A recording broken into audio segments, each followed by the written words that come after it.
मैं शालिनी उबलीकर, आप लोगों की फेवरेट टीचर। तो आज मैं एक्सप्लेन करने जा रही हूँ हिंदी सुलभ भारती 7वीं कक्षा के बच्चों के लिए। बहुत ही डिमांड में है भाई ये वीडियो। तो आप लोगों का ये जो है वर्कबुक का आंसर, जो 7th लेसन है हिंदी का रहस्य। रहस्य मीन्स व्हाट? रहस्य का मतलब होता है सस्पेंस। ओके, तो ये जो लेसन है ना बच्चों, बहुत ही इंटरेस्टिंग है, ठीक है। और आपको तो इतना मज़ा आएगा ना ये लेसन, जब मैं एक्सप्लेन किया है, मैंने इतने अच्छे से एक्सप्लेन किया है इसको कि आप लोगों को बड़ा मज़ा आएगा। तो प्लीज़ सबसे पहले इसका एक्सप्लेनेशन देखिएगा आप लोग, फिर इसके बाद ही इसके जो क्वेश्चन एंड आंसर्स है आप लोग लीजिएगा लिखने के लिए। ओके, देखो भाई, मेरा तो एक ही फॉर्मूला है, जो भी करना है सीखो अच्छे से, समझो उसे, फिर उसके क्वेश्चन एंड आंसर्स लिखो। हम लोग पढ़ते क्यों हैं? हम लोग इसके लिए पढ़ते हैं कि ताकि हमको नॉलेज मिले। हम लोग मार्क्स के लिए नहीं पढ़ते, हम लोग पढ़ते हैं नॉलेज के लिए, ठीक है। अगर अभी तक तुम लोग को पता नहीं था तो समझ लो कि अगर आपको नॉलेज मिलेगा ना तो मार्क्स अपने आप आपको मिलेंगे 100 आउट ऑफ 100, ठीक है। तो रहस्य जो लिखा है हरि कृष्ण देवसरे जी ने, तो आप ये लेसन प्लीज जरूर देख लीजिएगा, ठीक है। तो अभी वर्कबुक में की जो क्वेश्चन एंड आंसर्स है वो भी हम लोग लेंगे सॉल्व करने के लिए, ठीक है। तो रहस्य जो है वो एक सस्पेंस कथा है, जैसे कि इस पाठ में लेखक ने अंधविश्वासों को दूर करके वैज्ञानिक दृष्टिकोण अपनाने पर बल दिया है। आज भी गांवों कस्बों में लोग भूत प्रेत, चुड़ैल आदि के अस्तित्व में विश्वास करते हैं। लोगों के इन अंधविश्वासों के कारण समाज विरोधी तत्व उनकी सादगी का लाभ उठाते हैं। अभी कोई भी इंसान अगर किसी चीज पर भरोसा करता है तो जो दूसरे लोग होते हैं ना, वो लोग उन लोग का फायदा उठाते हैं, ठीक है। तो यही हम लोगों को इस लेसन में से सीखने को मिलता है। अभी सबसे पहले गद्यांश 1 में हम लोग देखते हैं प्रश्न, निम्नलिखित गद्यांश पढ़कर दी गई सूचनाओं के अनुसार कृतियां करो।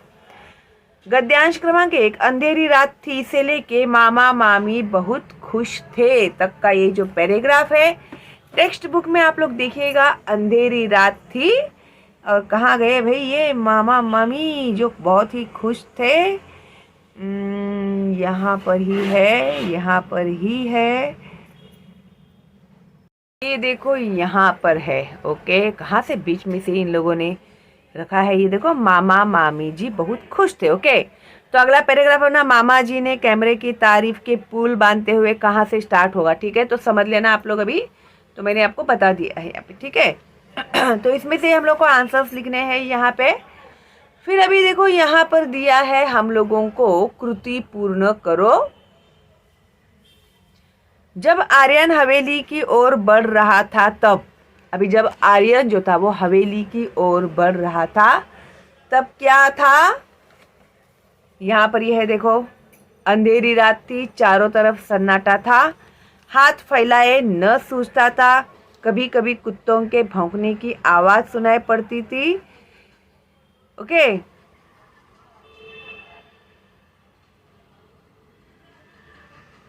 ठीक है। इसमें से कोई भी तुम लोग लिख सकते हैं, मैंने 4 लिख दिए हैं मेरे हिसाब से।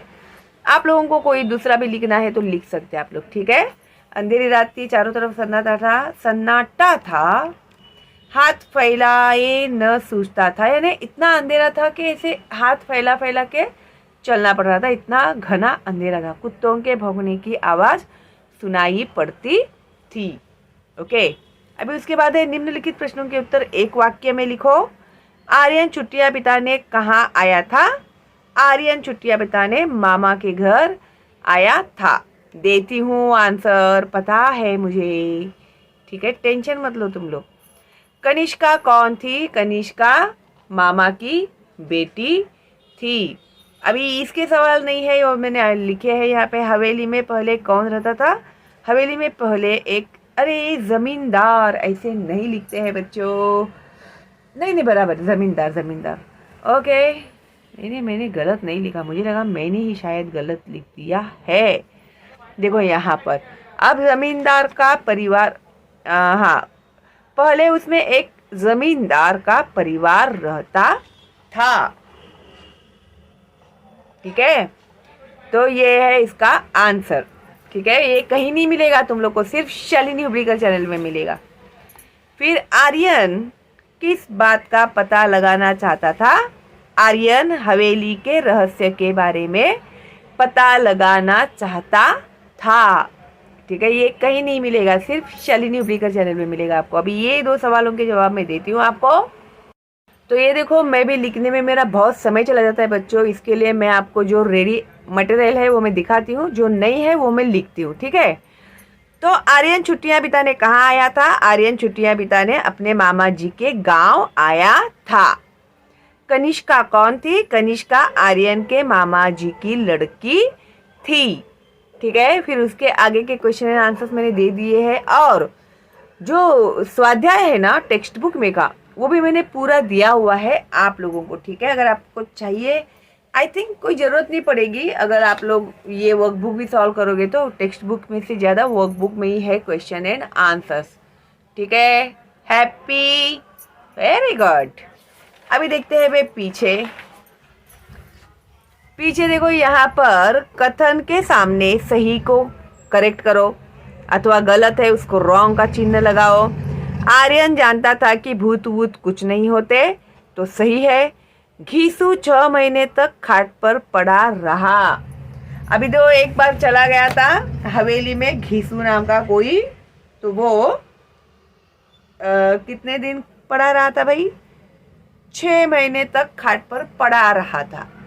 देखो, यहाँ पर एक करेक्शन है जो नॉर्मली हम लोग करते हैं, ये गलतियाँ, इसके लिए ध्यान से हमें पढ़ना चाहिए। ठीक है, तो देखो अभी यहाँ पर है, एक बार घीसू उधर गया था, बेचारे का बुरा हाल हुआ था 3 महीने तक। कितने? 3 महीने तक वह खाट पकड़े रहा। 3 महीने दिए हैं, और यहाँ पर क्या दिए हैं? 6 महीने दिए, 6 महीने, 6 मंथ्स दिए हैं। तो ये जो सेंटेंस है ये है रॉन्ग। कुछ बच्चे क्या करते हैं ना, जहाँ तक मुझे ऐसे सेंस होता है कि तुम लोग क्या करते हैं, फटाफट ये देख लोगे, हाँ right, 4th one is wrong, हाँ उतना टिक करके फिर आगे चले जाओगे। तो मैंने जो करेक्शन किया है ना वो तुम लोग नहीं देख पाओगे। करेक्शन जो मैं करती हूँ वो तुम लोग नहीं देख पाते हो, क्योंकि मैं भी लिखती हूँ तो बहुत स्पीड में करना पड़ता है, क्योंकि एक ही तो सब्जेक्ट नहीं है ना मेरे पास, और सब्जेक्ट है 1st standard to 10th standard. तो मैं जैसे जैसे रिक्वायरमेंट होती है बच्चों की वैसे मैं अपलोड करती हूँ। ठीक है, तो मैं करेक्ट करती हूँ, जब मैं वीडियो एक्सप्लेन करती हूँ ना तब कुछ गलती होती है तो करेक्ट करती हूँ। तो इसके लिए मैं हमेशा आपसे कहती हूँ कि वीडियो पूरा देखो, किसी कट शॉट किए बिना देखो, भले फास्ट फॉरवर्ड में देखो चलेगा मुझे, लेकिन मैं जो करेक्ट करती हूँ वो तुम्हें पता चलना ही चाहिए। मामा जी के पास एक विदेशी कैमरा था, ये सही है। मामा जी के घर के पास एक मंदिर था। मंदिर था क्या? नहीं, मामा जी के घर के पास क्या था? हवेली थी। गद्यांश के आधार पर जोड़ियां मिलाओ। अभी जोड़ियां मिलाना है हमें। डिजिटल क्या है? कैमरा है। भूत वूत कपोल कल्पना अंधविश्वास। वैज्ञानिक क्या है? दृष्टिकोण। ओके, उसके बाद दिया है कृति 2 व्याकरण शब्द संपदा। गद्यांश में प्रयुक्त संज्ञा शब्द चुनकर लिखो। संज्ञा शब्द चुनकर लिखो। हवेली, आर्यन, शिक्षक, भौंकना। व्याकरण में तुम लोग जाओगे, ग्रामर मैंने एक्सप्लेन किया है, उसमें तुम्हें समझ में आ जाएगा अगर संज्ञा नहीं पता है तो। गद्यांश में प्रयुक्त शब्द युग्म ढूंढकर लिखो, जैसे कभी कभी, भूत वूत, सलाह मशविरा, हट्टे कट्टे। ठीक है, तो देखो यहाँ पर ही है सब, ये देखो है ना, भूत वूत, सलाह मशविरा, मामा मामी भी आएगा। ठीक है, कृति 3 में स्वमत अभिव्यक्ति। ओके, तो इसमें है ना, या फिर आपके विचार लिखिए, इसके बारे में आपका क्या विचार है वो लिखिए, अपना मत प्रदर्शित कीजिए। आप क्या आपको क्या लगता है, ऐसे वॉट एवर एनी वेज वो लोग स्वमत मीन्स यूर ओपिनियन। ओके, तो इसमें आपको कैसे करना है, वैज्ञानिक दृष्टिकोण विषय पर 7-8 वाक्य लिखो। भी वैज्ञानिक दृष्टिकोण मीन्स साइंटिफिक विजन। ओके, तो किसी भी बात के पीछे एक साइंटिफिक रीजन होता है, तो हमें वो साइंटिफिक रीजन पहले आइडेंटिफाई करना चाहिए। ठीक है, तो ये देखो भाई मैंने लिखा हुआ है मेरे एंगल से, आप इससे अच्छा बेहतर लिख सकते हैं तो जरूर लिखिएगा। ठीक है, तो वैज्ञानिक दृष्टिकोण का संबंध तर्कशीलता से है। तर्कशीलता से है मीन्स कोई भी बात है ना विथ प्रूफ वो लोग हमें बताते हैं। इनके अनुसार वही बात योग्य है जो प्रयोग और परिणाम से सिद्ध की जा सके। चर्चा, तर्क और विश्लेषण वैज्ञानिक दृष्टिकोण का महत्वपूर्ण अंग है। वैज्ञानिक दृष्टिकोण हमारे अंदर अन्वेषण की प्रवृत्ति विकसित करती है तथा विवेकपूर्ण निर्णय लेने में सहायता करती है। गौरतलब है कि देखने वाली बात यह है कि गौरतलब यानी सोचने वाली या देखने वाली बात यह है कि निष्पक्षता, मानवता, लोकतंत्र, समानता और स्वतंत्रता आदि के निर्माण में भी वैज्ञानिक दृष्टिकोण कारगर सिद्ध होता है। तो इन ऑल फील्ड हम लोग जो भी करते हैं वो साइंटिफिकली दृष्टिकोण से ही किया जाता है। ठीक है, तो इसका ही हम लोग को इम्पोर्टेंस इन लोगों को बताना है, जो मैंने मेरे एंगल से बताया है, तो आप लोग अपने एंगल से लिख सकते हैं इसको। ठीक है, उसके बाद जो है गद्यांश 2 में प्रश्न, निम्नलिखित गद्यांश पढ़कर दी गई सूचनाओं के अनुसार कृतियां करो। गद्यांश है मामा जी के कैमरे की तारीफ से लेके शाम तक वह लौट आया। ठीक है, कौन लौट आता है शाम तक, ये कैमरा लेके फोटो लेके गया रहता है ना, कहाँ पर, नारायणपुर, नारायणपुर ही जाता है वो। यस, ये देखो वह शाम तक लौट आया। और मैंने मामा जी का तो आपको बताया था, पेज नंबर 44 से ये जो स्टार्ट होता है पैराग्राफ और वो यहाँ पे कंप्लीट होता है, वह लौट आया पे। ओके, तो इसी में के क्वेश्चन हमें पूछे गए हैं यहाँ पे कि आकलन कृति पूर्ण करो। गद्यांश में आए लोगों की विशेषताएं लिखो। अभी जो लोग थे ना हवेली में देखा था उन लोगों ने, वो लोग कैसे थे, हट्टे कट्टे, बड़ी बड़ी मूंछों वाले, आंखों से आग बरस रही थी, चेहरे डरावने थे। देखो यहाँ पर ही है, और भी इसमें का कुछ दूसरा लिखना है तो तुम लोग लिख सकते हो। देखो, हट्टे कट्टे, मोटे तगड़े, बड़ी बड़ी मूंछों वाले लोग पगड़ी बांधे बैठे थे, ये भी लिख सकते हैं। कमीज और पैंट पहने हुए भी कुछ लोग थे, आंखों से आग बरस रही थी, आंखें लाल लाल थी, सबके चेहरे डरावने थे। ठीक है, इसमें से कोई भी तुम लोग लिख सकते हैं, चॉइस इज यूअर्स। तो ये मैंने 4 जो है वो लिखे हुए हैं और मैंने आप लोग को बताया भी है कि आप लोग कैसे लिख सकते हैं। ठीक है, कोष्टक में से सही विकल्प चुनकर वाक्य फिर से लिखो। अभी यहाँ पर तुम लोग को देखो ऑप्शंस दिए हैं आंसर के, उसमें का सही आंसर हमें लिखना है। कनिष्का ने बड़ी सावधानी से कैमरा निकाला, ये देखो यहाँ पे है ना, पेज नंबर 45। कनिष्का ने बड़ी सावधानी से कैमरा निकाला। इसके लिए तुम लोग को टेक्स्ट बुक रीड करना चाहिए, तो है ना सब वो प्रिंट होता है हमारे ब्रेन में, एक एक बात प्रिंट हो जाती है, फिर जब भी हम लोग सवाल पूछे तो खटाक से आंसर आ जाता है हम लोग को। ठीक है, उसके बाद है कनिष्का ने फटाफट कई फोटो खींचे और वे घर की ओर चल पड़े।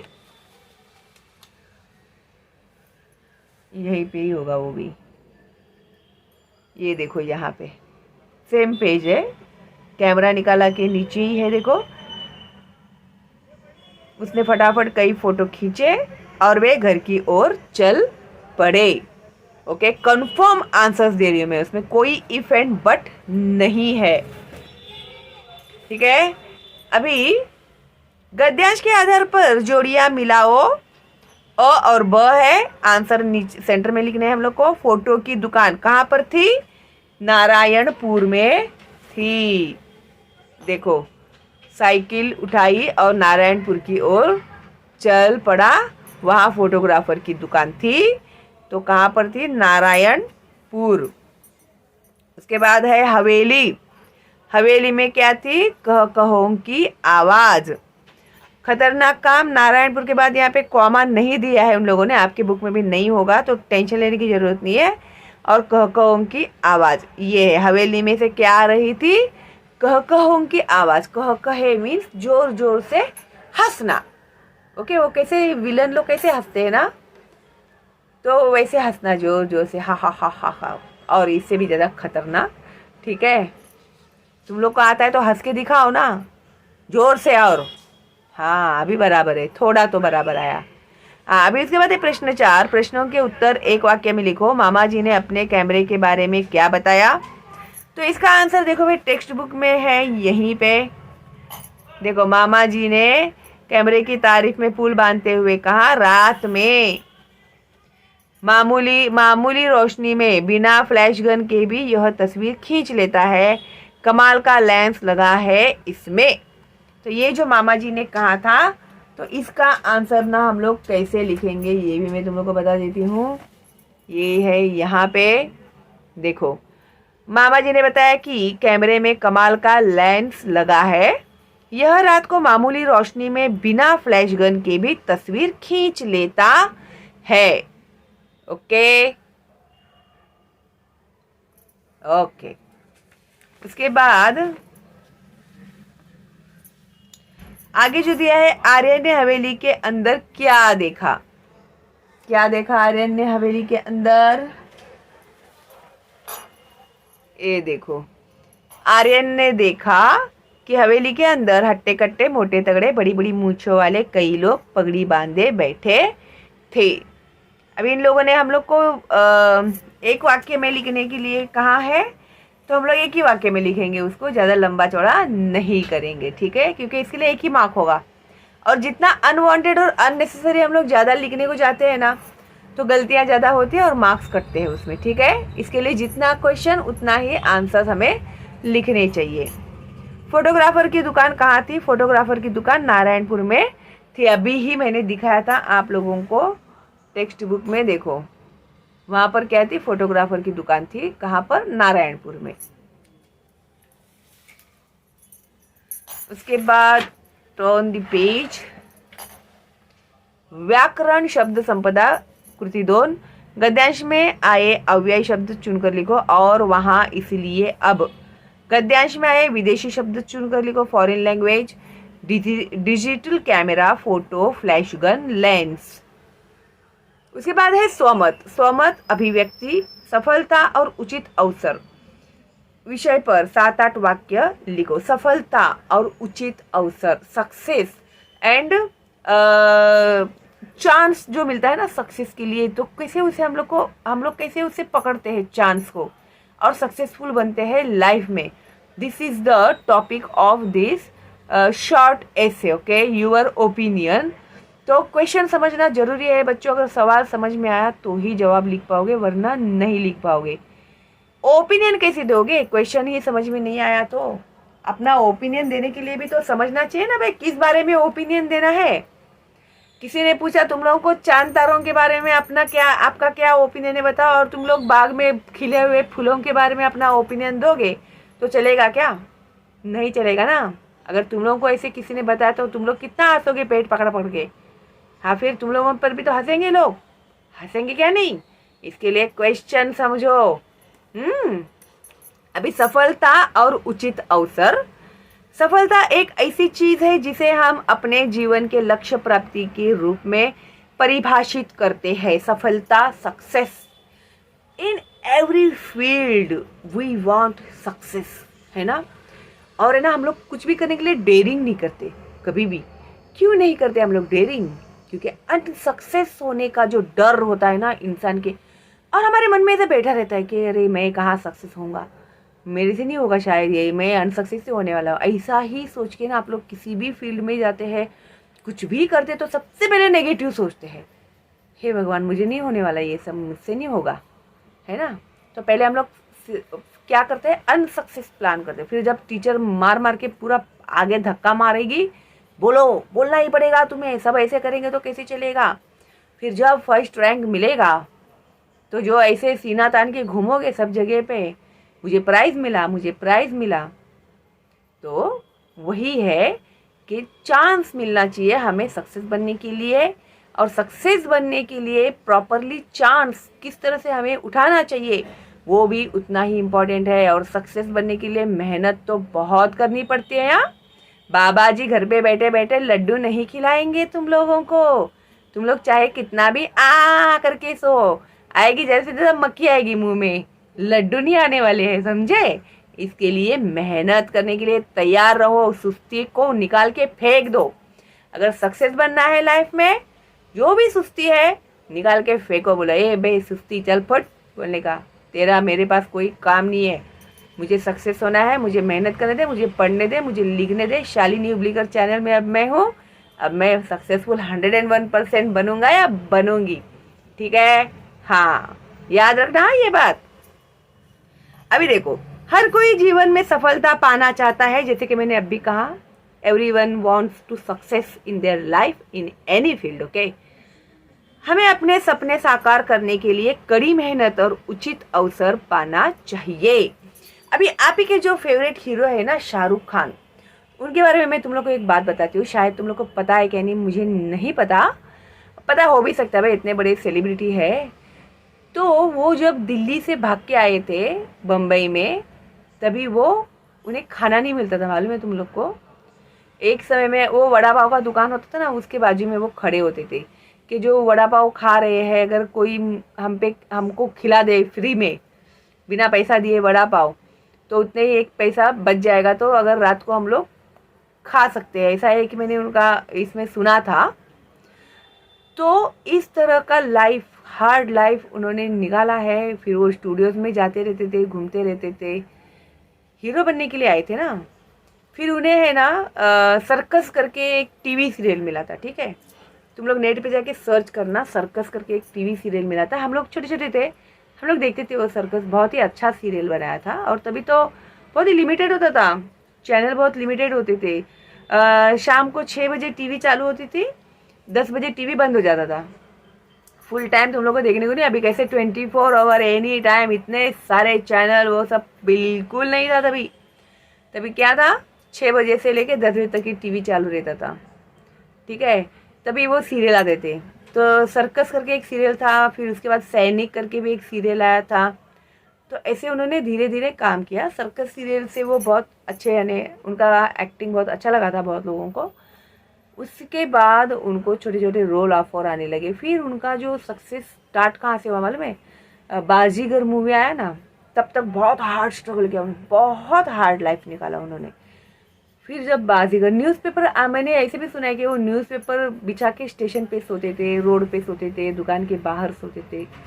तो तुम लोग सोचो, आज तुम लोग बड़ा ये करके बोलते हो अरे शाहरुख खान, शाहरुख खान, अरे लेकिन शाहरुख खान ने कितनी मेहनत की है आज इस मकाम तक पहुंचने के लिए। कभी तुम लोगों ने देखा है क्या, सुना है, पढ़ा है? हाँ, तो आज उन्होंने उतना पेशेंस रखा और उतनी मेहनत की, डेडिकेशन दिखाया, तभी जाके वो आज इस मकाम पर है कि मन्नत जैसा इतना बड़ा उन्होंने अपना घर बनाया है। मालूम है तुम लोग को, मन्नत जो है ना उनका घर, वो सब पाने के लिए, वो सब हासिल करने के लिए उन्होंने बहुत मेहनत की है, दिन रात। तो अगर तुम लोग ऐसे मिसाल बनाते हो ना उन्हें, अरे मस्त हीरो है ये वो, तो आज वो यहाँ तक पहुँचे हैं, मेहनत से पहुँचे हैं। अगर तुम लोगों को भी लाइफ में कुछ बनाना है, इसी तरह मन्नत के जैसा बंगला, एकदम ऐशो आराम वाली लाइफ अगर फ्यूचर में तुम लोग को जीनी है ना, तो अभी पढ़ाई अच्छे से करो तुम लोग, ठीक है। बहुत प्रवचन देती हूँ ना मैं तुम लोगों को, अच्छा लगता है क्या नहीं? तुम लोग को अच्छा ही लगता होगा, है क्या नहीं? ओके, चलो भाई। वही इंसान सफल होता है जो उचित अवसर आने पर उसका पूरा लाभ उठाता है, जीवन में कामयाबी हासिल करता है। हर व्यक्ति जीवन में सफल होने के लिए एक अवसर, हर व्यक्ति को जीवन में सफल होने के लिए एक अवसर अवश्य मिलता है। उस अवसर का लाभ उठाने की क्षमता ही उसे जीवन में सफल बनाएगी।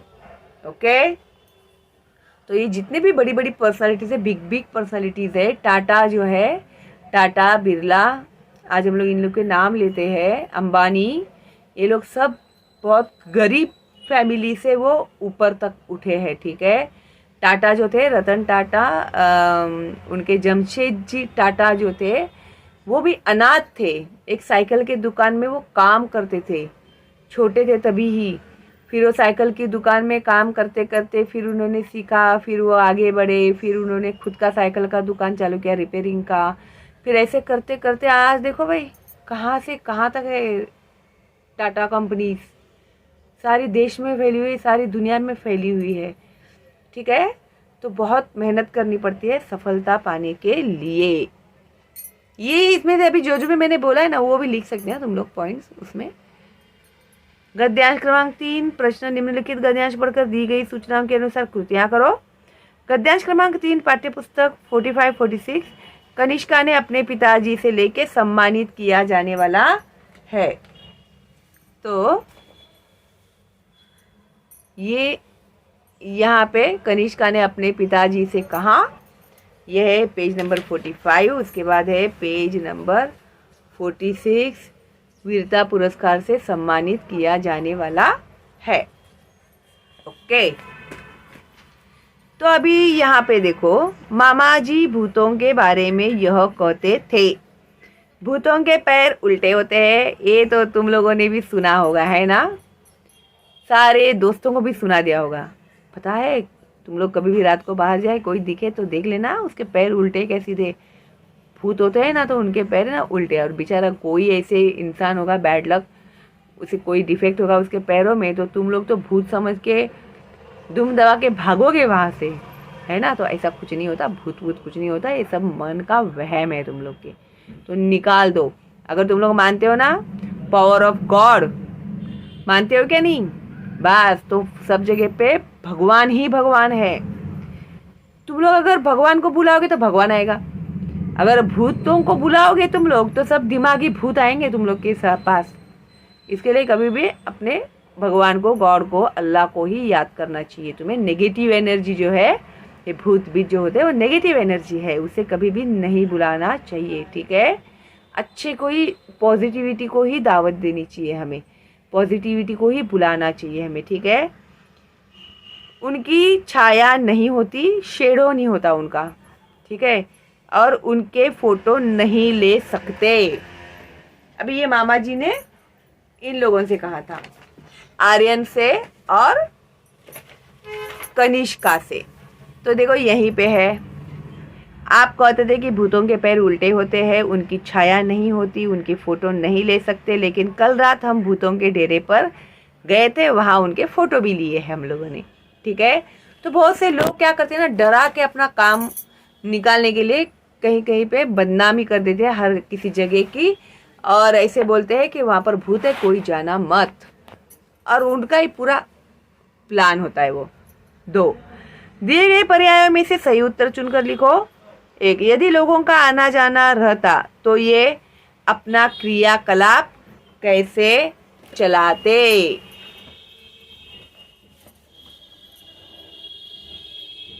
ये देखो,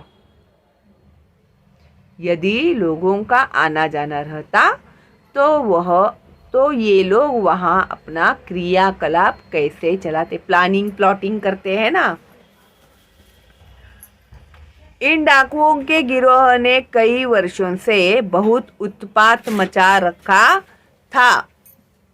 देखो यहाँ पर दिया है, इन डाकुओं के गिरोह ने कई वर्षों से बहुत ही उत्पात मचा रखा है। मैं जानबूझ के तुम लोगों को टेक्स्ट बुक में के भी आंसर दे रही हूँ, क्योंकि मैंने ऐसे बहुत बार तुम लोगों के कंप्लेंट सुने, आंसर ही नहीं पता है, आंसर ही नहीं पता है। तुम लोग पढ़ोगे नहीं टेक्स्ट बुक तो कैसे आंसर्स मिलेंगे तुम लोगों को। अभी जो बच्चे मेरे चैनल में आए हैं ना, अभी उन लोगों को रियलाइज़ हो रहा है कि उन लोगों ने अभी तक क्या गलती की थी टेक्स्ट बुक न पढ़ के। इसके लिए मैं तुम लोग को टेक्स्ट बुक में से ही आंसर्स बताती हूँ कि देखो भाई यहीं पे है तुम्हारे सवाल का जवाब। पढ़ोगे तो मिलेंगे ना आंसर्स तुम लोग को, पढ़ोगे ही नहीं तो कैसे मिलेंगे आंसर्स।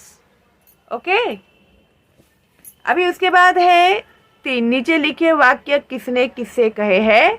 आप कहते हैं भूतों के पैर उल्टे होते हैं। जब भी अभी मैंने दिखाया आप लोगों को, कनिष्का ने अपने पिता से कहा मुझे इस मामले में बहुत गड़बड़ लगती है। आर्यन ने मामा जी से कहा तुम दोनों ने बहुत ही बहादुरी का काम किया है। थानेदार ने आर्यन और कनिष्का से कहा आप तैयारी कीजिए, ठिकाना मैं बताता हूँ। आर्यन ने थानेदार से कहा पूर्ण कृति करो। कहानी के पात्र कैरेक्टर कौन है, स्टोरी के कैरेक्टर्स कौन है? आर्यन, कनिष्का, मामा मामी, थानेदार, डाकू भी है कैरेक्टर, फोटोग्राफर वाला भी है। कुछ मेंशन नहीं किया है उन लोगों ने, लेकिन मेन कैरेक्टर्स तो यही है, ठीक है। तो इसके लिए मैंने इन लोग के ही नाम यहाँ पर लिखे हैं। उसके बाद है 5 प्रश्न का उत्तर 1 वाक्य में लिखो।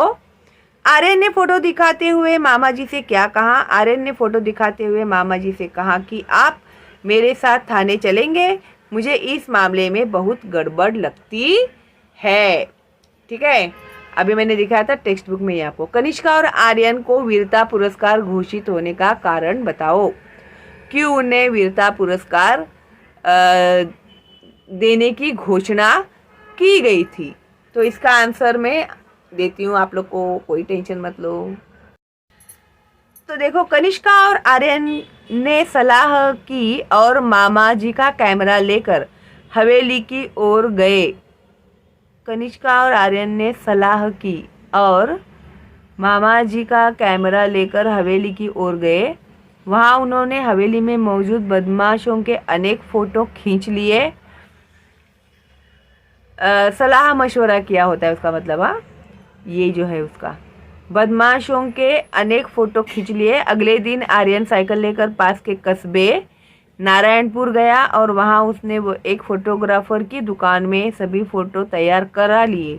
आर्यन ने सभी फ़ोटो अपने मामा जी को दिखाए और उन्हें साथ लेकर थाने गया। थानेदार ने देखते ही कहा कि इन डाकुओं ने डकैती राहजनी में कई वर्षों से उत्पात मचा रखा है। डकैती एंड राहजनी, आने जाने लोगों को लूटना, आते जाते लोगों को लूटना। ओके, तुम दोनों ने बहुत ही बहादुरी का काम किया है। पुलिस ने सभी डाकुओं को पकड़ लिया। कनिष्का और आर्यन को वीरता पुरस्कार घोषित किया गया, ठीक है। तो ये आंसर तुम लोग को लिखना है। अपने मन से भी तुम लोग लिख सकते हैं, ऐसे कुछ नहीं, लेकिन मैंने दे दिया आंसर्स आपको, ओके। अभी उसके बाद जो है व्याकरण, शब्द संपदा। निम्नलिखित शब्दों के वचन बदल कर लिखो। अफवाह, अफवाहें, हवेली, हवेलियाँ, गोलियाँ, गोली, ठिकाना, ठिकाने। निम्नलिखित शब्दों में से विशेषण, विशेष्य अलग करके लिखो।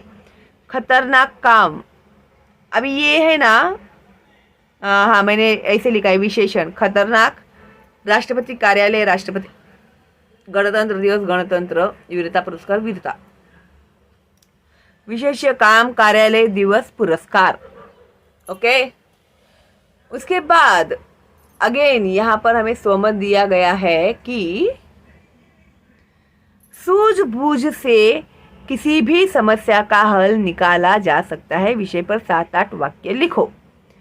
सूझबूझ से यानी आपसी अच्छे से बात करके भी तो हर प्रॉब्लम का सॉल्यूशन निकाला जा सकता है ना। जरूरी नहीं है ना कि हर बार तलवारी निकाले, हर बार फाइटिंग करे, कुश्ती खेले, ऐसा कुछ है क्या? नहीं, आपस में बात करके भी तो, सलाह मशवरा करके भी तो हम लोग प्रॉब्लम सॉल्व कर सकते हैं ना, सूझबूझ के साथ, है क्या नहीं, बैठ के शांति से। तो वही यहाँ पर इन्होंने पूछा है कि सूझबूझ से किसी भी समस्या का हल निकाला जा सकता है, तो कैसे, वो हमें लिखना है यहाँ पे, ठीक है। सूझबूझ से किसी भी समस्या का हल निकाला जा सकता है। किसी भी समस्या का समाधान बातचीत में ही होता है। Conversation, okay. कन्वर्सेशन गैप में भी बहुत मिसअंडरस्टैंडिंग्स होती है। लड़ाई झगड़े करने से समस्या और गंभीर हो जाती है। हम लोग क्या करते हैं ना, किसी बात पे, अगर तुम लोगों का भी समझो, अभी तो तुम लोग छोटे हो, तो तुम लोग का क्या होता है, किसी बात में झगड़ा हो गया तो वो उधर मुंह कर लेगा, वो उधर मुंह कर लेगा, फिर दोनों एक दूसरे का मुंह नहीं देखेंगे, रास्ते में भी दिखेंगे तो ये एक वहाँ पे मुंह फेरेगा, एक वहाँ पे मुंह फेरेगा, बातचीत बंद कर देंगे, है ना। फिर इसके बारे में वो दोस्तों को बोलेगा, उसके बारे में वो दोस्तों को बोलेगा, है ना। निकल गई तुम लोगों की दोस्ती इतने ही झगड़े में। होता है क्या नहीं ऐसे तुम लोगों को? हाँ, तो कभी भी है ना, ऐसे नहीं करना चाहिए हमें। ये सॉल्यूशन नहीं है उसका। पर कभी ऐसे झगड़ा भी हो जाता है, समझो, होता है झगड़ा, कोई बड़ी बात नहीं है झगड़ा होना, ठीक है। मिसअंडरस्टैंडिंग होती है। झगड़ा का मतलब क्या होता है? मिसअंडरस्टैंडिंग। या तो आपको मिसअंडरस्टैंडिंग हुई, या तो फिर आपके सामने वाले दोस्त को मिसअंडरस्टैंडिंग हुई है ना। तो जाके थोड़ी देर के बाद फिर जाने का, अरे यार दोस्त छोड़ ना, क्या तू भी लेके बैठा है, देख मुझे ना ऐसे ऐसे लगा भाई, इसके लिए मैंने तेरे को बोला। तो उसको वो बोलेगा कि अरे हाँ मुझे तो ऐसे लगा था तुझे, तो तूने मुझे पूछ लेना चाहिए था ना। फिर ऐसे वैसे करके वो बात सुलह कर सकते हैं ना तुम लोग, है क्या नहीं? कोई ज़रूरत नहीं है दुश्मनी मोल लेने की आपस में। अच्छे से बातचीत करके भी तो प्रॉब्लम सॉल्व किए जा सकते हैं, है क्या नहीं? अगर दोस्त आया भी समझो झगड़ने के लिए, ए मेरे भाई जरा बैठ शांति से, और शांति से बात कर, क्या है तुरंत वो उसने गाली दी, इसने इधर से बोली, उसने बैड वर्ड्स बोले तो अपने अपने उसने 2 गुना बोले तो आपने 4 गुना वर्ड्स यूज़ किए उसके लिए, तो वो अच्छी बात नहीं है, ठीक है। तो कोई सामने वाला कितना भी गुस्से में क्यों ना है, तो उसको सबसे पहले शांत करना चाहिए, या फिर बोलना चाहिए अभी तो गुस्से में है ना, हम लोग है ना शाम को बात करते हैं, ठीक है, या फिर हम लोग कल बात करते हैं। ऐसे करके वो जो टाइम होता है ना, उस टाइम को हमें ये कर देना चाहिए, अवॉइड करना चाहिए, उस समय बात करना अवॉइड करना चाहिए, ठीक है। और जब वो सेकेंड डे बात होती है तो वो अलग ही होती है बात। अगर उस समय में तुम लोग तू मैं में उतर जाओगे तो फिर हो गया, फिर तो एक दूसरे का मुंह कभी नहीं देखोगे, ओके। फिर जब 2 साल के बाद कभी कभार ऐसे पता चल गया कि उस दिन इतनी बड़ी झगड़ा, इतना बड़ा हम लोग का झगड़ा, बड़ा भी नहीं होगा वो झगड़ा, कोई मामूली झगड़ा होगा, तो उसके पीछे कोई रीज़न ही था नहीं, फालतू में हम लोगों ने झगड़ा करके इतने दिन तक बात नहीं की, फिर वो रिग्रेट होता है, वो अलग बात है ना। तो इतने लाइफ का तो टाइम आपका वेस्ट हो गया ना, अच्छी दोस्ती तो आपकी वेस्ट हो गई ना। तो अभी भी ऐसा कुछ है तुम लोगों का तो आपस में बैठो, बातें करो, सॉल्व करो, ठीक है। मुंह मत फेर के जाना तुम लोग, ओके। अभी देखो, इसका भुगतान कई बेकसूर लोगों को भुगतना पड़ता है। अभी ये मैंने पॉइंट क्यों डाला मालूम है? अगर आपने आपस में सलाह मशवरा, अभी ये बात सिर्फ आपकी और मेरी नहीं है ना, आपके और आपके दोस्तों की, ओवरऑल है ना ये। अभी तो मुझे इसे याद आया कि वो यूक्रेन की जो लड़ाई हो रही है, इतने दिनों से वो चल रहा है, तो इन लोगों का जो आपस में झगड़ा है, वो इनके बम फेंक रहे हैं, वो इन पे बम फेंक रहे हैं, अब ये बोल रहे मैं न्यूक्लियर बम फेंकूंगा वहाँ पे, तो भाई मर कौन रहा है उसमें? ऑर्डिनरी लोग ही तो मर रहे हैं। ऑर्डिनरी जो सामान्य लोग हैं, इंसान है, बच्चे हैं, बेकसूर लोग ही मर रहे हैं ना। इसके लिए ना मुझे ऐसा लगा कि नहीं, ये एक पॉइंट इसमें ऐड करना ही चाहिए कि बेकसूर लोगों की इसमें मौत हो जाती है। अगर 2 देशों में अच्छे से संबंध ना होना तो वॉर होता है, तो फिर क्या होता है उसका नतीजा, इसके पीछे का एम मेरा ये है, ठीक है। तो वो भी मैं आपको क्लियर कर देती हूँ, ठीक है। समस्या चाहे पारिवारिक हो, फैमिली प्रॉब्लम हो, राष्ट्रीय स्तर पर हो, नेशनल लेवल पे हो, या फिर इंटरनेशनल अंतर्राष्ट्रीय स्तर की हो, या फिर इंटरनेशनल लेवल पे हो, उसका समाधान सूझबूझ से निकाला जा सकता है, ठीक है। अभी इतने बातों में सारे पॉइंट्स कवर कर दिए हैं मैंने। आपको और कुछ इसमें ऐड करना है तो आप लोग कर सकते हैं, इसके लिए मैंने 3 लाइन की जगह छोड़ी है आप लोग के लिए, ओके। हाँ, अभी यहाँ पर क्या है भाई, संपूर्ण पाठ पर आधारित कृति। अभी पूरे लेसन्स के ऊपर आपको यहाँ पर क्या करने के लिए कहा है कि निम्नलिखित प्रश्नों के उत्तर लिखो। आर्यन और कनिष्का द्वारा देखी हुई हवेली का वर्णन अपने शब्दों में लिखो। अभी टेक्स्ट बुक में तो दिया ही हुआ है, हवेली के बारे में वर्णन दिया ही हुआ है, तो इसी वर्णन को आपको आपकी लैंग्वेज में लिखना है, ओके। तो अभी इसको आप लोग कैसे लिखोगे, हमें ना बताते आपको। हाँ, तो देखो यहाँ पे हवेली के बीचों बीच एक बड़ा कमरा था। उसका दरवाजा अंदर से बंद था, खिड़कियां नीचे से बंद थी लेकिन ऊपर से खुली थी। गैस बत्तियों की बहुत तेज रोशनी फैली हुई थी। हट्टे कट्टे, मोटे तगड़े, बड़ी बड़ी मूंछों वाले कई लोग पगड़ी बांधे बैठे थे। उनके साथ कमीज और पैंट पहने हुए भी कुछ लोग थे। उनकी लाल लाल आंखों से आग बरस रही थी। सबके चेहरे बड़े डरावने थे। उनके गले में कारतूसों की पेटी लटक रही थी। बंदूकें और तलवारें भी रखी थी। ओके, तो ये इसका आंसर है। टेक्स्ट बुक में मैंने आपको दिखाया, आपको लेसन रीड करना ही है। और प्लीज़ मुझे आप लोग कमेंट में बताना, आपको अगर लेसन रीड करने में प्रॉब्लम हो रहा है तो मैं ओनली रीडिंग, लेसन रीडिंग करके भेजूँ क्या आप लोगों को, अगर आप पढ़ने वाले हैं सीरियसली तो ठीक है। वरना मैं जान जला के, तबीयत ठीक नहीं है फिर भी वीडियोस बनाती हूँ। और आप तो लाइक देने में भी कंजूसी करते हैं और आंसर देने में भी कंजूसी करते हैं, ऐसे थोड़ी चलेगा। तो प्लीज़ मुझे आंसर देना इसका, ठीक है। ओके, नेक्स्ट यहाँ पर इन्होंने हमें दिया हुआ है कि इस कहानी की किसी घटना को संवाद के रूप में प्रस्तुत करो। अभी संवाद के रूप में यानी कन्वर्सेशन के रूप में प्रस्तुत करो। तो कैसे लिखेंगे हम लोग? कोई भी एक सीन, कोई भी एक सीन इस स्टोरी में का ही। ओके, देखो इसे कहते हैं कन्वर्सेशन। संवाद लेखन मैंने ऑलरेडी आप लोगों को दिखाया है, प्लीज प्लेलिस्ट में जाएंगे तो आपको मिल जाएगा। अभी देखो, आर्यन और मामा जी के बीच संवाद। अभी हम लोगों ने क्या सिलेक्ट किया? कन्वर्सेशन। आर्यन और मामा जी, ये दोनों में क्या आपस में बातचीत होगी, ये एक सीन हम लोगों ने यहाँ पर लिया है और वो हम लोग यहाँ पर बताएंगे। अभी मामा जी, आर्यन बेटे, सामने जो हवेली तुम देख रहे हो ना, उस ओर कभी मत जाना। आर्यन, मामा जी क्यों? उधर क्यों न जाऊं? मामा जी, बेटा वो हवेली भूतों का डेरा है। आर्यन, मामा जी आप कैसे कह सकते हैं कि वहां भूत रहते हैं? मामा जी, यह हवेली एक जमींदार की है और 10-15 सालों से यह खाली पड़ी है। कोई उधर आता जाता नहीं। एक बार घीसू उधर गया था, 3 महीने तक खाट पर पड़ा रहा। आर्यन, मामा जी आपके पास कोई कैमरा है क्या?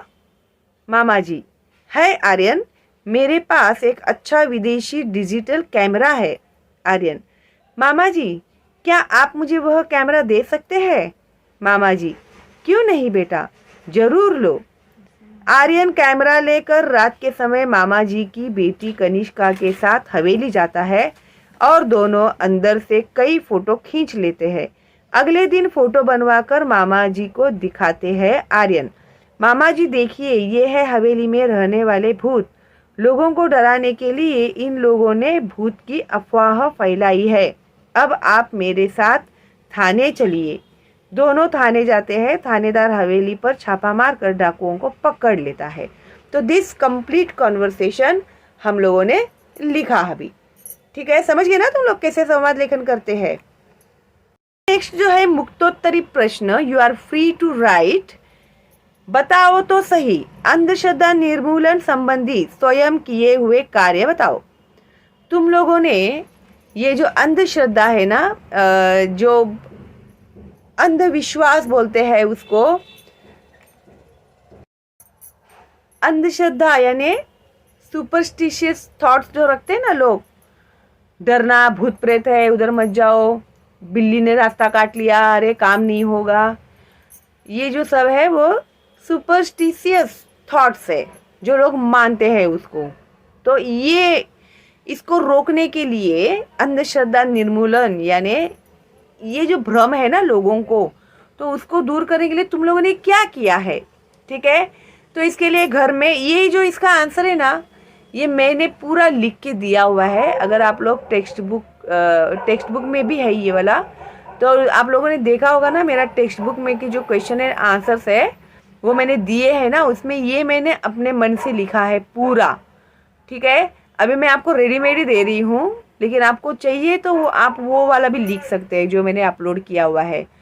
तो अभी घर में किस तरह से आप लोगों ने किया अंधश्रद्धा निर्मूलन, विद्यालय यानी स्कूल में किस तरह से किया, परिवेश में यानी अपनी एरिया में किस तरह से आप लोगों ने किया है अंधश्रद्धा निर्मूलन। तो सबसे पहले हम लोग लेंगे घर में, ठीक है। हमारे घर में मेरी दादी का मानना था कि यदि कोई घर से बाहर जा रहा हो और किसी को छींक आ जाए तो जाने वाले का काम पूरा नहीं होगा। यदि कोई बाहर जा रहा हो और कोई छींक दे तो वे बाहर जाने वाले को रोक देती थी। हम सभी उनकी इस आदत से परेशान थे। एक बार मेरे भाई को इंटरव्यू के लिए शहर से बाहर जाना था। सर्दी का मौसम था। मुझे बहुत जुकाम हो रहा था। जुकाम यानी कॉफ एंड कोल्ड होता है ना, सर्दी खांसी। जैसे ही भाई ने अपना बैग उठाया मुझे जोर जोर से छींकें आने लगी। दादी ने भाई को जाने नहीं दिया और उनका बहुत महत्वपूर्ण इंटरव्यू रुक गया। घर में सब बहुत दुखी हुए। मैंने दादी को समझाया कि छींक एक स्वाभाविक क्रिया है जो कभी भी किसी को भी आ सकती है। दादी के मन में भाई के इंटरव्यू को लेकर अफसोस था।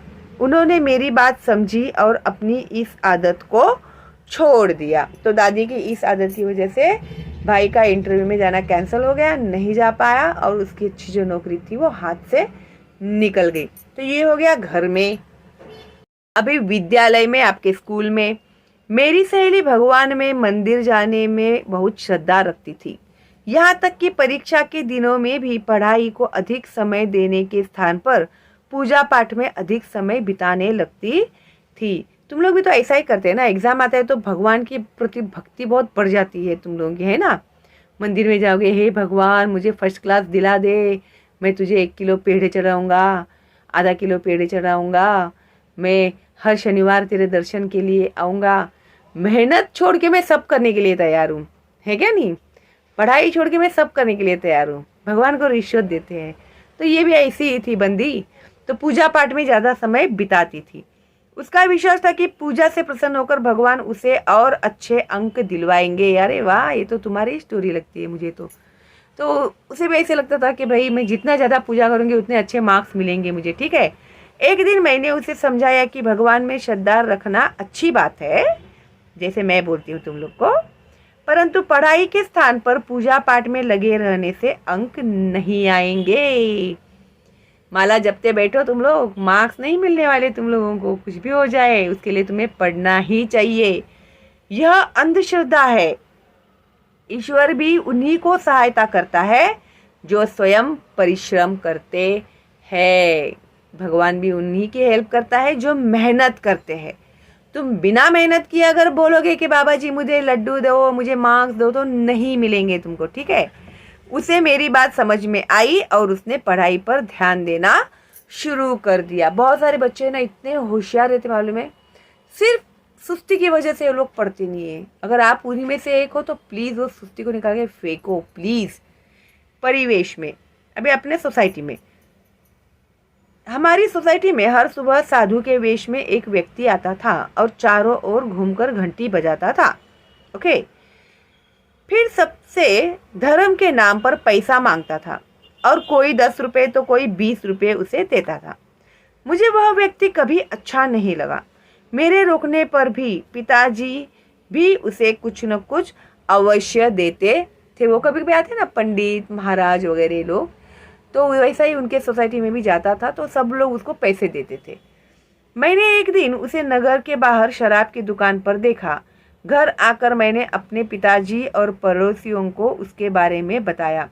सभी समझ गए कि धर्म के नाम पर वह हमें अब तक मूर्ख बना रहा था। इसके बाद जब वह फिर हमारी सोसाइटी में आया तो सब ने उसे डांटा और वहाँ से भगा दिया। तो मुफ्त का खाने के लिए लोग कुछ भी करते हैं, तो हमें उन्हें बढ़ावा नहीं देना चाहिए, ठीक है। तो बहुत ही अगर कोई हेल्पलेस है तो बात अलग है। अनवांटेड हट्टे खट्टे लोग भी सिग्नल पे भीख मांगते रहते हैं पूरा दिन। वही लोग अमीर है, तुम लोग को अगर पता नहीं होगा तो, ठीक है।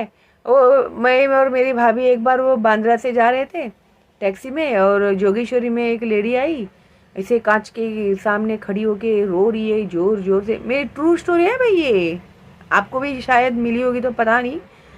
तो ये जो लेडी है ना, आई इसे रो रही है, बोल क्या रही है मालूम है तुम लोग को? बिलीव नहीं करोगे तुम लोग इस बात पे कि मेरे हस्बैंड की डेथ हो गई है, उसकी वहाँ पर डेड बॉडी पड़ी हुई है, मेरे पास बिल्कुल पैसे नहीं है, मैं उसका कैसे अंतिम संस्कार करूँगी, ऐसा वैसा बोल के वो औरत ऐसे रो रही है कि बेचारा कोई भी इंसान है ना पैसे निकाल के दे दे उसको, मालूम है।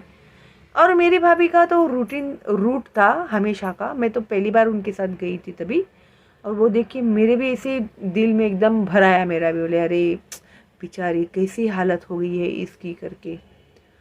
फिर पता है तुझे वो जो तुम लोगों को मालूम है वो जो ड्राइवर थे ना अंकल, उन्होंने बोला ये रोज़ का इसका काम है, ऐसे करके लोगों से हज़ारों रुपए लूटती है ये औरत रोज़ करके। बोलो अभी किसी इंसान को अगर सही मायने में अगर मदद की ज़रूरत होगी तो मिलेगी उसे मदद, ऐसे अगर करेंगे कोई तो कितनी बुरी बात है ये, है क्या नहीं। तो बहुत बच्चों लाइफ में ना बहुत होशियार रहना चाहिए हमें। हम लोग है ना बहुत मूर्ख के जैसा बिहेव करते हैं, ठीक है। तो है ना अभी मैं भी आपको मेरे एक्सपीरियंसेस जो होते हैं ना तो मैं शेयर करते रहती हूँ आप लोग के साथ में, जो सच्चे होते हैं मेरे साथ बीते हुए रहते हैं, ठीक है। तो आपके साथ ऐसा ना हो कुछ भी, इसके लिए मैं आप लोग को बताती हूँ ये सारे एक्सपीरियंस, ठीक है। तो बहुत होशियार रहना चाहिए हमें, ओके। और कुछ है क्या भाई? कुछ है तो वो भी कंप्लीट कर देते हैं हम लोग। क्या है भाई ये? हाँ ये तो हो गया हमारा। अभी जो यहाँ पे दिया है इन लोगों ने भाषा की ओर में व्याकरण और भाषा ज्ञान, भाषा की ओर प्रश्न पहला, पाठ्य पुस्तक के पृष्ठ क्रमांक 47 पर दिए गए चित्र के आधार पर सभी कारकों का प्रयोग करके वाक्य में लिखो। जैसे मछुआरा जाल फेंक रहा है, कर्ता और कारक। कहाँ पर चित्र? अच्छा ओके, ये देखो भाई, है ना, ये चित्र है ना, इसके ऊपर हमें आंसर्स लिखने हैं। तो ये टेक्स्ट बुक में है, इसी में देखने की क्या जरूरत है, टेक्स्ट बुक है ना तुम लोग के पास, देखो ना पूरा चित्र, है ना। हाँ तो अभी इसके बारे में हम लोग आंसर्स लिखते हैं। देखो भाई एक एग्जाम्पल भी उन्होंने दिया है हम लोगों को कि मछुआरा क्या दिया है, मछुआरा जाल फेंक रहा है, ठीक है, कर्ता कारक। तो कर्ता कारक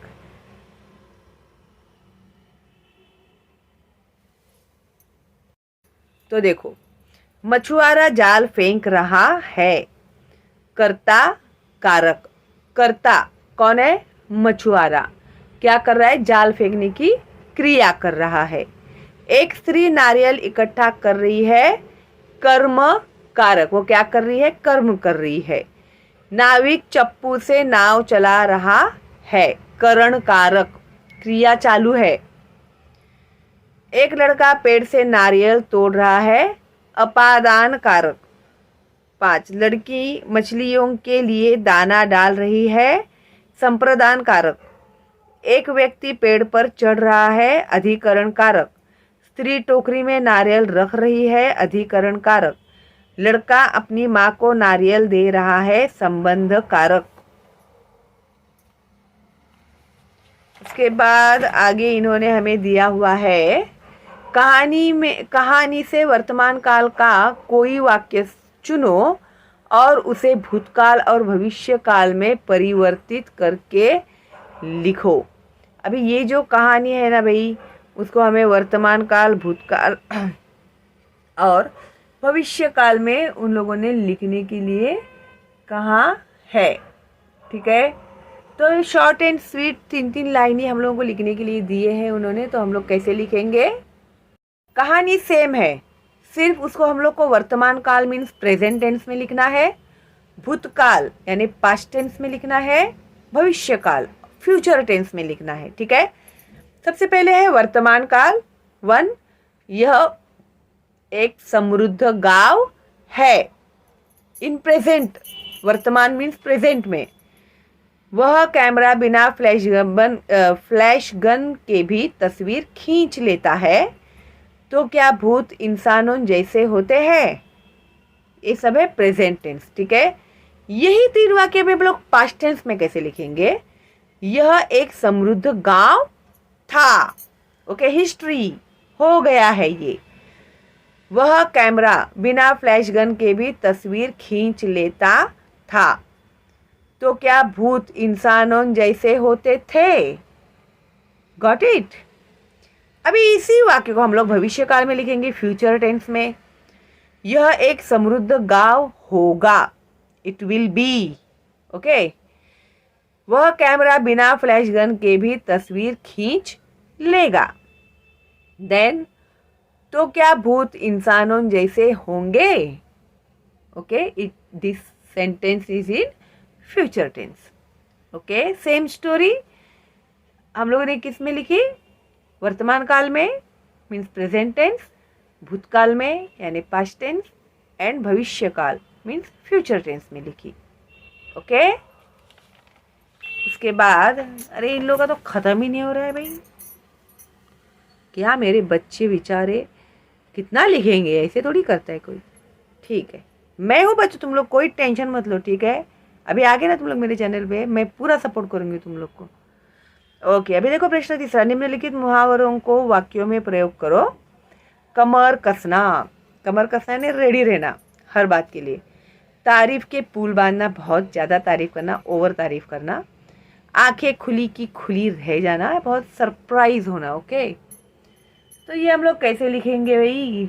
अभी ये मैं दे रही हूँ आप लोगों को, देखो यहाँ पे, क्योंकि बहुत बड़ा हो रहा है ये वीडियो। लेकिन ठीक है भाई, हम लोग भी थोड़ी टाइम पास कर रहे हैं, हम लोग तो पढ़ाई कर रहे हैं, है क्या नहीं? तुम लोग कितनी बार उठ के जाते हैं, मैं तो बैठी हूँ तब से, एक बार भी नहीं उठी हूँ मैं। प्रश्न तीसरा हो गया मुहावरे। कमर कसना, परीक्षा में अंक लाना है तो पढ़ने के लिए कमर कस लो। ठीक है। तारीफ के पुल बांधना, मेरी मौसी मेरे बनाए चित्रों की तारीफ के पुल बांध देती है। इतना प्यार जो करती है ना मौसी तुम लोगों से।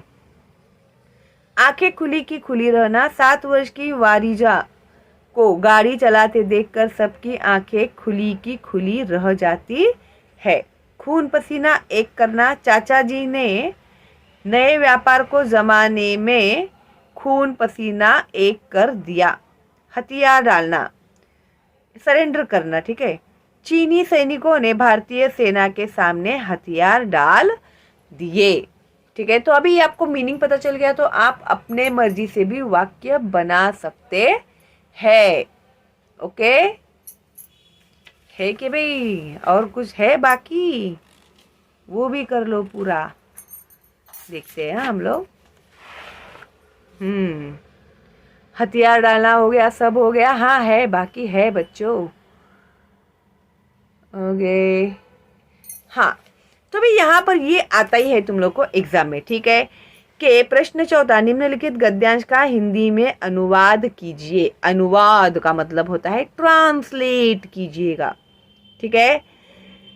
तो अभी ये मराठी में लिख के दिया है इन लोगों ने, तो उसको हम लोगों को हिंदी में ट्रांसलेट करना है। ठीक है। सिंह आपल्या गुहेत बसलेला होता, सर्व प्राण्यांनी सिंहाला विनंती केली, महाराज तुम्ही आमचे राजे आहात, आम्ही रोज तुमच्याकडे एक प्राणी पाठवत जाऊ, म्हणजे तुम्हाला आयती शिकार मिळेल. सिंह म्हणाला ठीक आहे. सिंह म्हणाला काय? ठीक आहे. तो अभी इसे हम लोग को ट्रांसलेट करना है हिंदी में। अभी सिंह को हिंदी में क्या बोलते हैं? सिंह को हिंदी में बोलते हैं शेर। शेर अपनी गुफा में बैठा था। सिंह आपल्या गुहेत बसलेला होता, शेर अपनी गुफा में बैठा था. सर्व प्राण्यांनी सिंहाला विनंती केली, सभी जानवरों ने शेर से विनंती की या विनती की, महाराज तुम्ही आमचे राजे आहात, महाराज आप हमारे राजा है, यू आर अवर किंग, आम्ही रोज तुमच्याकडे एक प्राणी पाठवत जाऊ, हम रोज आपके पास एक जानवर भेजते जाएं, म्हणजे तुम्हाला आयती शिकार मिलेल, यानी मेहनत करनी नहीं पड़ेगा ना, रेडीमेड शिकार मिल जाएगी. तो इस तरह आपको बिना प्रयास शिकार मिलेगा.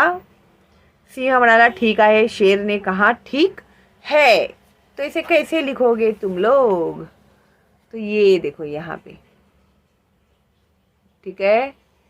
तो शेर अपनी गुफा में बैठा था, सभी जानवरों ने शेर से विनती की, महाराज आप हमारे राजा है, हम रोज आपके पास एक जानवर भेजते जाएं, इस तरह आपको बिना प्रयास शिकार मिलेगा. शेर ने कहा ठीक है. ओके,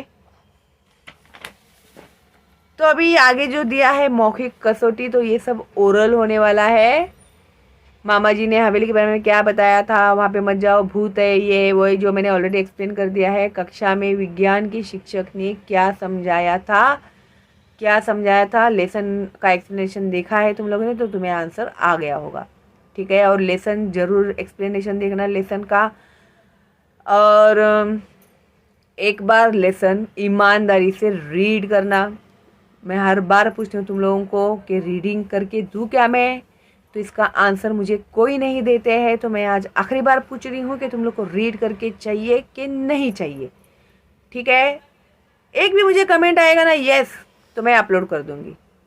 ओके, लाखों बच्चे हैं, करोड़ों बच्चे देखते हैं, लेकिन एक भी आंसर नहीं आता। बहुत ही सरप्राइजिंग है ना ये बात। ठीक है, तो चलो देन, आपको मैंने रहस्य दे दिया है। अभी सब रहस्य के राज सारे खोल दिए हैं मैंने आप लोगों के लिए, तो आप लोग बहुत खुश होंगे। लाइक भी दे दिया होगा आप लोगों ने, तो थैंक यू उसके लिए। And all the best and bye bye.